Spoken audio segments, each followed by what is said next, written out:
Alberto. No tiene Da igual, vamos así, nada. Tomo la palabra que me da Eva con un enorme cariño y sobre todo, antes que nada, dando las gracias a la Fuerza de la Base por permitirme estar aquí. Es un placer enorme y sobre todo también, si me permitís, hacía como una semana que no veía a Rafa del Congreso, ya estoy echando de menos que nos hubieran disuelto, pero sí que con una fuerza enorme también para decirles que vamos a la campaña y que vamos a ganar, o sea que con muchísima ilusión y con muchísima fuerza, ¿no? Yo creo que los temas que nos plantea Eva son profundamente interesantes y los voy a enmarcar en la parte que se me ha definido a mí, digamos, en un título que es que estamos reflejando. Yo creo que en estos 4 meses de trabajo parlamentario y trabajo político hemos demostrado. Lo que nos estamos jugando en este momento es la disputa por la democracia. ¿Y por qué nos estamos jugando la disputa por la democracia? Bueno, pues por algo que es bastante evidente desde el 15M, y es que efectivamente los que no se presentan a las elecciones están gobernando nuestras vidas todos los días.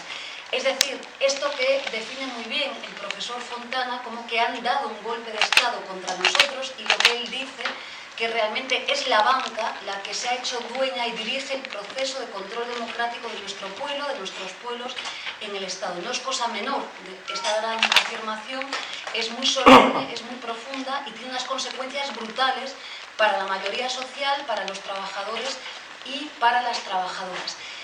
Hay autores que dan muchos pasos más y dicen que realmente el control del proceso de los pueblos, el control democrático, lo están teniendo la banca, sin lugar a duda, pero también las agencias de calificación y, en tercer lugar, si me permitís, efectivamente los tribunales privados de arbitraje, como un elemento de centralidad que estamos observando estos días de disputa enorme en el propio debate europeo sobre el TTIP. Es decir, no es cosa menor la puja que están teniendo los poderes económicos para intentar convertirnos en súbditos. Por tanto, digamos que el marco en el que trabajamos es realmente que estamos disputando la democracia. ¿En qué sentido? Pues en un sentido firme en términos materiales. Hay democracia, que es lo que tenemos, en sentido formal, de esto nos enseñan y hablan los constitucionalistas, nos permiten votar, pero no hay democracia en sentido material. Cuando se están vulnerando todos los días los derechos fundamentales, podemos afirmar con rotundidad que no hay democracia. Pero están pasando cosas muy severas, digamos que se ha desplazado, ¿no? La concepción clásica de soberanía se ha desplazado y ha, digamos que, pervertido, ¿no? Los elementos de radicalidad democrática que teníamos como derechos y todo lo que son las fórmulas de estructura organizadas. Está todo puesto en solfa cuando son los poderes económicos los que deciden, desde, por poner un ejemplo, los sindicatos de clase hasta otros elementos de organización que desde luego están, digamos que también absolutamente en disputa, ¿no?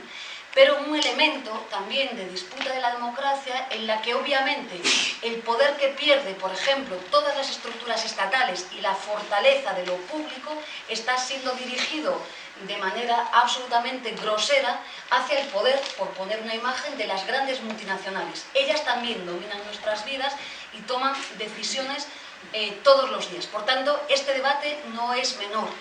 A mí Eva me planteaba que hablase sobre esta cuestión en un ámbito concreto que tiene que ver con el derecho social o con los derechos laborales o los derechos de la mayoría de todos y todas nosotras.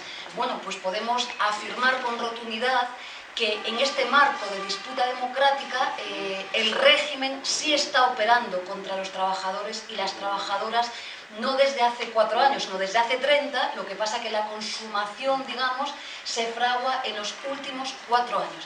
Digamos que estamos viviendo un proceso destituyente, es decir, los trabajadores y las trabajadoras no dirigen el proceso de cambio, pero sí que las fuerzas oligárquicas nos están empujando normativamente hacia el derribo de los derechos que teníamos conquistados con un profundo, con lucha y con mucha organización social. Digamos que ellos, por poner un elemento, lo han normativizado o lo han puesto, ¿no?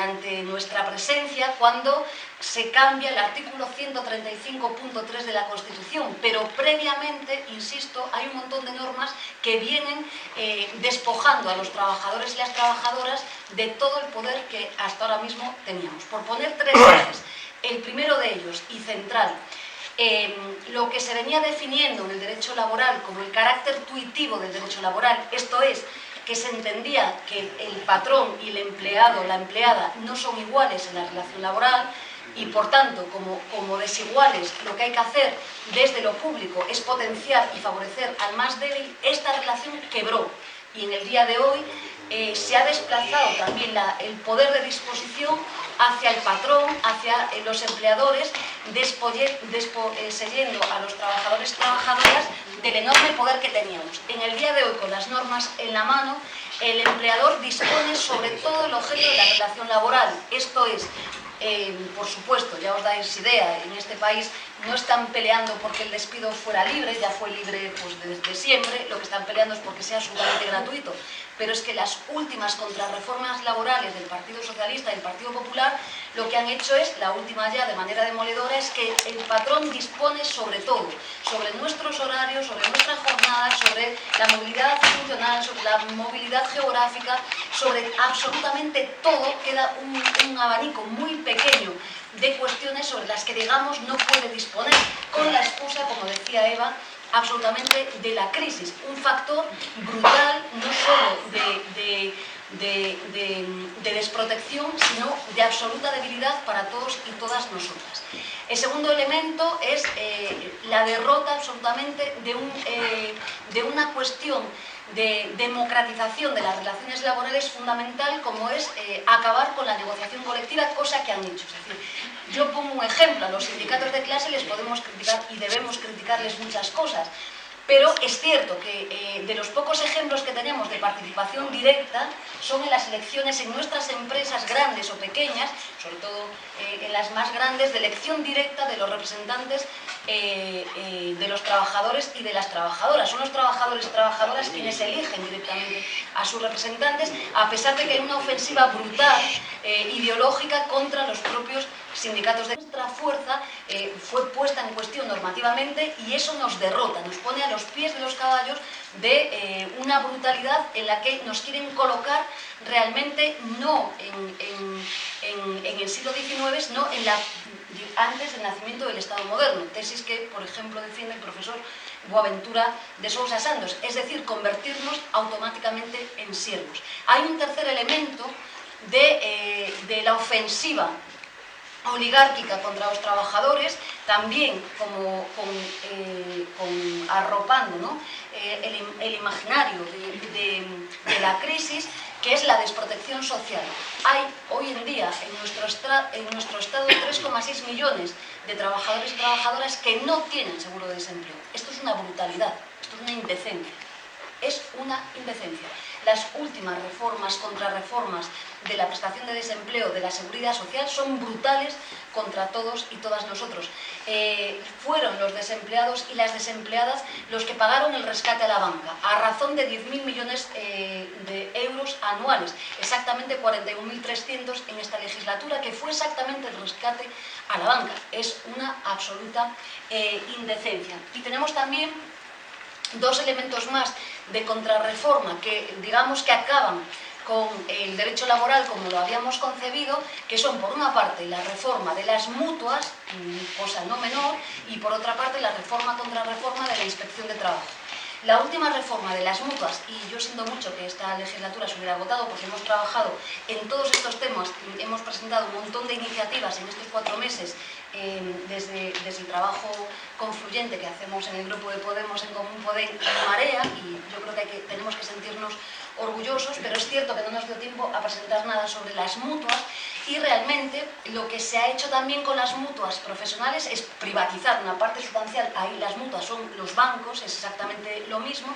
Se privatiza una parte sustancial de la protección y la prevención de riesgos laborales, pero se hace otra cosa a mayores, y es que realmente se da el último toque, la estocada, contra todos y todas nosotras cuando se le permite que las altas sean dirigidas directamente por los profesionales de las mutuas, o cuando realmente lo que hace esa norma, esa contrarreforma, es perseguir por un presunto fraude que cometemos, se ve que piensa eso los gobiernos, los trabajadores y trabajadoras, en nuestras empresas. Porque esa norma no es una norma menor, una cosa muy seria en la que hacen negocio los de siempre, en la que, por cierto, en este país tenemos ya muestras, aunque calladas, los periódicos no hablan de esto, de saqueo, de corrupción masiva en las propias mutuas profesionales, y de las que yo espero que cuando volvamos al Congreso podamos hablar.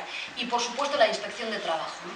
Y hay un elemento también con el que quiero terminar en este tema, y hablo de otro tema que me ha propuesto Eva rápidamente, que creo que también es bonito e importante que reflexionemos sobre él, sobre el nuevo tiempo político, que viene siendo todo lo que tiene que ver, ¿no?, con el arriba y el abajo, que es de lo que estamos hablando, ¿no?, de la mayoría social, que somos los trabajadores y las trabajadoras, pero hay otro eje vertebral que me planteaba Eva. Yo, me vais a permitir que soy galega, vivo en una nación que se llama Galicia, y en el que yo creo que hemos hecho una cosa maravillosa en este tiempo, y que hemos demostrado que hay un elemento de ruptura también en el nuevo tiempo político, ¿no? Hay un elemento de ruptura que es arriba y abajo, sin lugar a dudas, los trabajadores contra una oligarquía brutal, ¿no?, que nos oprime, pero hay un elemento también de horizontalidad, que es todo lo que tiene que ver con la nueva formulación en cuanto que los derechos de los pueblos que constituyen este Estado, ¿no?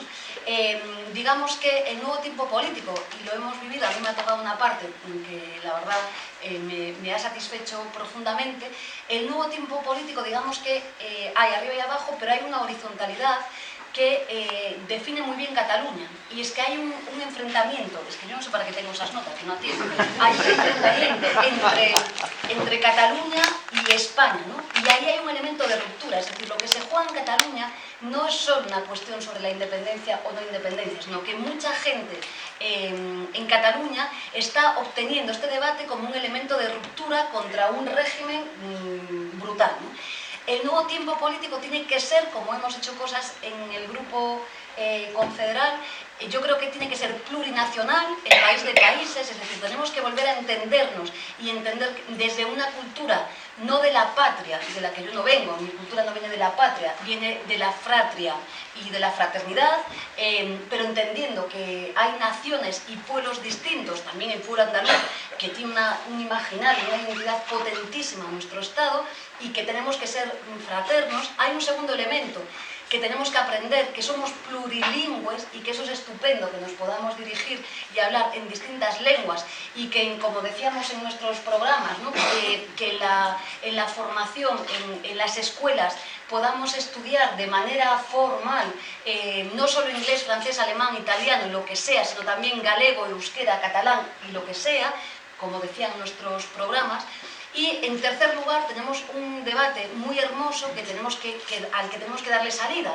Y es que, como afirma, y termino aquí ya, para la reflexión y las críticas después colectivas, al que, bueno, en su última obra, yo creo que lo culmina muy bien el profesor Pérez Royo, ¿no?, que es que estamos delante de un proceso, hablaba Eva antes, ¿no?, de la transición de muchas cosas. Bueno, digamos que se ha fraguado una constitución contra todos nosotros, como él dice muy bien, una constitución que es bipartidista, que es oligárquica, que es antifederal, y en la que además no hay apaño posible, es decir, no es reformable. Bueno, este es un tema apasionante. Yo creo que es un tema al que hay que darle salida a través de los derechos, la incorporación del derecho a decidirlo todo, pero también tenemos que dar una salida a las no tensiones territoriales, que no somos territorios, sino que las naciones que configuran el Estado, más allá de las discusiones sobre lo que sean, digamos que son reales. Es decir, las gentes que se están manifestando en Cataluña tienen derecho a resolver su problema, igual que tenemos derecho a resolver o a decidir sobre otras muchas cosas que afectan sobre nuestra vida. Yo creo que este es el nuevo tiempo político, que es muy hermoso. Y solo termino, como decía el poeta palestino, ¿no?, oye la multitud como arrastra los pies, ¿no? Pues yo creo que tenemos que escuchar también, no solo oír a la multitud como arrastra los pies, entendiendo que vamos a unas nuevas elecciones y que además de escucharla, ahora nos toca actuar y además nos toca cambiar la realidad de este país, sabiendo que aunque ganemos y seamos la segunda fuerza política, mestiza, plural y muy hermosa, por tanto, no nos van a dejar probablemente hacerlo, ¿no? Digo porque operan las fuerzas del llamado régimen y opera la troika. Y realmente ahí sí que tenemos que ser fraternalmente, tendernos la mano y desde luego derrotarlos y ganarles la batalla. Nada más y muchas gracias.